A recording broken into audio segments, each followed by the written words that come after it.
আচ্ছা, আচ্ছা। তারপরে? বুকের মধ্যে এসে জমা থাকে। হ্যাঁ, মানে অশান্তি অস্থিরতা লাগে। বাথরুম তো ঠিক মতো হয়ই না। হ্যাঁ, বাথরুমে কষা, খাওয়া দাওয়া তেমন একটা লাগে না। কোনো কিছু স্বাদ লাগে না, অস্বাদ লাগে, ভালো লাগে না। আচ্ছা, অস্থির অস্থির লাগে, মানসিক দুশ্চিন্তা টেনশন লেগেই থাকে। যত ওষুধই খাই কোনো ওষুধে মানে কোনো বেনিফিট কোনো ফলাফল পাই না। আচ্ছা, তো আপনার এটা খাওয়ার পর থেকে মোটামুটি আলহামদুলিল্লাহ ওই সমস্যাটা আর নাই। আর যাই খাই পেটের মধ্যে ওরকম আর মানে অস্বস্তিকর কোনো লাগে না। আলহামদুলিল্লাহ।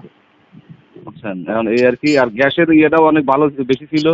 বুক জ্বালাপোড়া করতো, বুকের মধ্যে যন্ত্রণা করতো গ্যাসের কারণে। গ্যাসের ইয়েটাও নাই। বাথরুম ঠিক মতো ক্লিয়ার হতো না, বাথরুম অল্প অল্প বাথরুম হইতো। বাথরুম হইলে মোটামুটি পেট ঝেড়ে বাথরুম হয়, এখন বাথরুমের কোনো সমস্যা নাই। মোটামুটি সব আলহামদুলিল্লাহ। দিক দিয়ে মিলে আলহামদুলিল্লাহ ভালো আছে। এখন কি আপনি সন্তুষ্ট? জি আলহামদুলিল্লাহ সন্তুষ্ট। আমি খাচ্ছি, ওষুধ এখনো শেষ হয় না। আপনার ওষুধ খাচ্ছি, শেষ হয় নাই, কি চলতেছে চলমান। কিভাবে খাচ্ছেন এটা বর্তমান? বর্তমানে আপনি সকালে আধা চামচ খালি পেটে খাবারের আধা ঘন্টা আগে কি গরম দিচ্ছেন। পানির সাথে তারপরে খাচ্ছেন? হ্যাঁ, গরম পানির সাথে। আবার রাত্রে খাওয়ার আধা ঘন্টা আগে খাচ্ছি। আচ্ছা। আর আর ওই ভিনেগারটা শেষ ভিনেগারটা হয়েছে? ভিনেগারটা খাওয়ার পর ওই ২ মুহা করে খাই পানিতে মিশায়। আচ্ছা, আচ্ছা, এই বুঝতে আর কি। পারছি। তো এখন ভিনেগারটা আপনাকে ১ মুখ করে খেলেই হইতো। ২ মুখ খাওয়ার প্রয়োজন ছিল না। ওই যে ভেতরে যে এটা দেওয়া ছিল, যে আপনার উপরে যে আপনার একটা কাপ দেওয়া ছিল, ওই কাপের ১ মুখ হইলেই হইতো। হ্যাঁ, বেশি হ্যাঁ, খাওয়ার হ্যাঁ, প্রয়োজন হ্যাঁ। ছিল না। যাই হোক আমি ওই গ্যাসের অবস্থা বেশি ছিল তো তখন গ্যাস বুক জ্বালাপোড়া করলো বেশি। এজন্য একটু বেশি করে খাই। ২ মুহা পর্যন্ত খাওয়ার ২০ মিলি পর্যন্ত খাওয়ার দিছিলেন।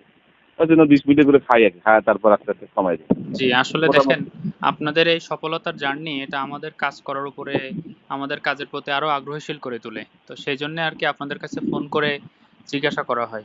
তো আপনি, আপনার এই কথা বাংলাদেশের সব মানুষ জানতেছে, শুনবে।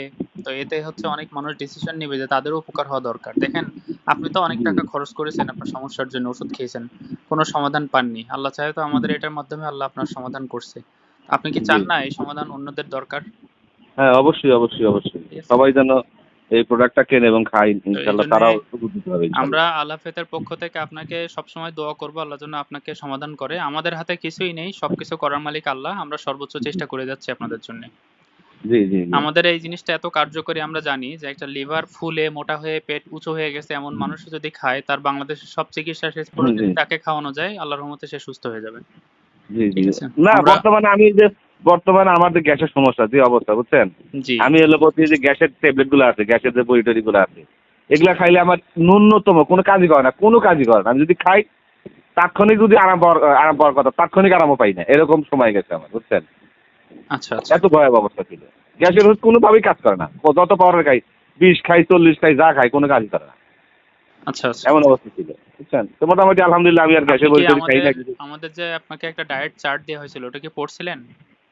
হ্যাঁ, ওটা পড়ছি, ওই অনুযায়ী চলতেছি আরকি। ওই অনুযায়ী চলার চেষ্টা করতেছি একটু আরকি। চেষ্টা করেন, তাহলে এটা তো এমন না যে প্রতিদিন খেয়ে যেতে হবে, এমন তো কিছু না। তো এটা জি, হলো আপনার নিজেকে যাতে পরবর্তীতে এই ধরনের সমস্যা না আসে তার জন্য আগে থেকে সতর্ক হওয়াটা ভালো, তাই না? তো এই জন্য জি, জি, জি। সচেতনতা আমরা সবসময় চাচ্ছি। আমাদের বিজনেস, আমরা মানুষকে হেল্প করতে পারলে আমাদের সেল হবে, কিছু প্রফিট হবে, এটা স্বাভাবিক। বাট বিষয় হলো জি, আমরা চাই না যে আপনি দ্বিতীয়বার আবার কেনার প্রয়োজনে আসেন। আমরা চাই আপনি জি, নিজে নিজেই সুস্থ থাকেন। ঠিক আছে? জি, জি, এটা জি, হচ্ছে আমাদের উদ্দেশ্য।